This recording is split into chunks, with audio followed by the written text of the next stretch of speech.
The biggest government welfare program isn't food stamps, it isn't SNAP, it isn't Medicare, it isn't Medicaid, it isn't even Social Security. It's free land to white people.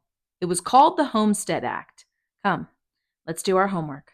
What were the Homestead Acts? They were a series of acts from the federal government in the United States meant to encourage settlement of the plains areas and the Wild West. Because we all know in Colonialism 101, the first step is to acquire land, the second step is to occupy it. So just because you made the Louisiana Purchase and you officially own all of this land, if your people aren't on it, then how is it really yours? This moment in American history is often romanticized in shows like Little House on the Prairie, Godless, Dr. Quinn, Medicine Woman, and of course in favorite films like Dances with Wolves. Now, there were four major Homestead Acts. The first one was the Donation Land Claim Act of 1850. Now, this happened right after the United States got a lot of land from the Mexican-American War. The second one was the Homestead Act of 1862. This was right after the southern states seceded from the Union, and President Lincoln signed this act into law, encouraging people to settle land out west, particularly the Plains states. The Homestead Act of 1862 was responsible for the biggest expansion of settlement in the United States. Then, of course, we had the 40 acres and a mule deal of 1865, which was meant to be reparations, and interestingly enough, this is the only one that did not benefit white people, and it's the only one that was rescinded. Isn't that curious? Then, of course, you have the Southern Homestead Act of 1866, and we'll get into that in a minute. Now, the first one, the Donation Land Claim Act of 1850. It was meant to encourage people from the eastern United States to head west and settle this parcel of land up here called the Oregon Territory. It granted people 320 acres per person. And if you were a couple, it would give you up to 640 acres. It's a huge bit of land. It was offered to white settlers only, specifically. So if you were Black or Indigenous, you were not involved with this deal at all. And of course, one of the biggest downfalls of this was it encroached on native lands. So even though this territory was officially the United States at this point, nobody was out here. This was just the Wild West. So this was native tribes living their lives.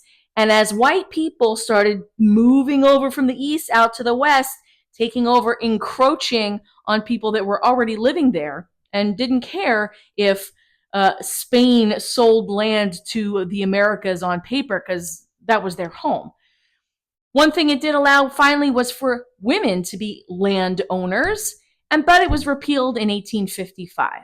Now, in 1862, we have the Homestead Act. This, interestingly enough, was championed by Andrew Johnson when he was in the Senate. Then he came on to be Lincoln's vice president, and it was signed by Lincoln in 1862.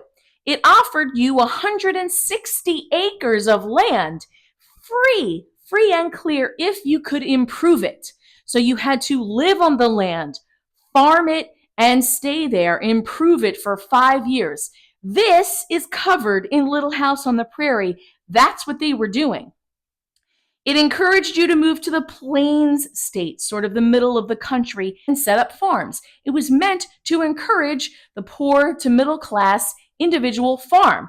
But of course, most people couldn't even afford to get started because you needed gear, you needed a wagon, you needed horses, you needed a plow, you needed all of this stuff to even work the land and build a home. You needed lumber, you needed stuff, you needed support, infrastructure, and capital to get started. And of course, it became a hotbed for fraud. So all these poor people couldn't bother to get started. They just didn't even know how to approach any of this. It's like being dropped into the wilderness. It's like a game of Survivor. Okay, go. Most people couldn't pull it off. So what happened? Miners, mining companies, lumber companies, railroads came in and took advantage of this deal and set up shop. However, it was the greatest expansion of individual land ownership in this country, and it was mostly taken advantage of by white people. 93 million American citizens are considered direct descendants of homesteaders that are still alive today. That's almost 1 out of 3 American citizens are a beneficiary of this generational wealth that came from the practice of homesteading. Then, of course, is the 40 acres and a mule deal of 1865. It was never officially an act from Congress because it was rescinded by Andrew Johnson, the exact same guy that championed the Homestead Act of 1862. Suddenly, when it came to giving land to Black people, he killed it. Isn't that interesting?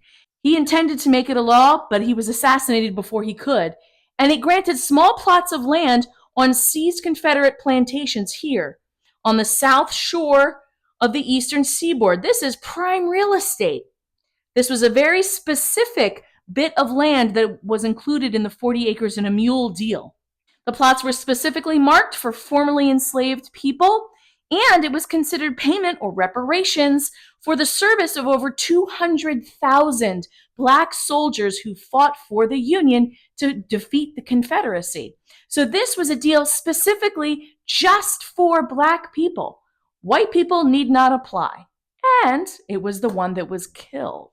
Finally, we have the Southern Homestead Act of 1866. This came after 40 acres and a mule was killed because we had a major problem in the American South with tenement farmers and sharecroppers. There was deep, deep poverty in the South after the Civil War. Now, this was signed by Johnson sort of in an attempt to replace the 40 acres and a mule, but of course, it included white people. It focused on land in the South here in Arkansas, Mississippi, Alabama, Louisiana, and a bit of Florida. It was for newly freed men and white people who fought for the Union, no Confederates. It was supposed to help bring people up out of poverty. There were 28,000 claims by white people and only 6,500 claims by newly freed Black people. Why? Well, because white Southerners sabotaged the program. They didn't even tell people that it existed. If you're a plantation owner and you've got these newly freed, formerly enslaved people working your land for peanuts, pennies on the dollar, these poor sharecroppers are trapped, are you really going to tell them, hey, there's free land over in Mississippi, why don't you leave me and go start your own farm? No, of course not. They didn't even tell people the programs were happening. They were intimidating people, harassing people, unaliving people, making their lives completely miserable, and sabotage this program for the newly freed sharecroppers that were trapped in this cycle of poverty.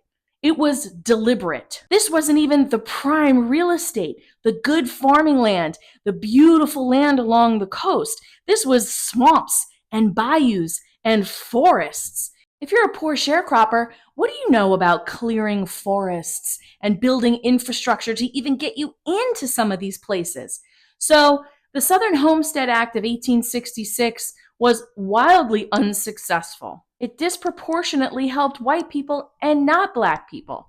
It was too little too late for reparations, and it was destroyed by racist white Southerners who made it their business to ruin this program and keep Black people in the cycle of poverty. So the Homestead Acts contributed to this period in American expansion that we always romanticize, the California Gold Rush and the pioneers and Little House on the Prairie and all that stuff. But honestly, it was a dark moment in American history.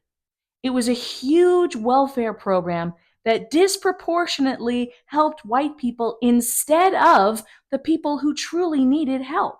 It displaced Native people and was not nearly as glamorous as we're led to believe. The people who did succeed literally made huts out of mud and manure. And the Homestead Acts had repercussions for generations. If your family is given 640 acres of prime real estate, that is generational wealth for you and the people that come after you. 93 million Americans are still benefiting from that.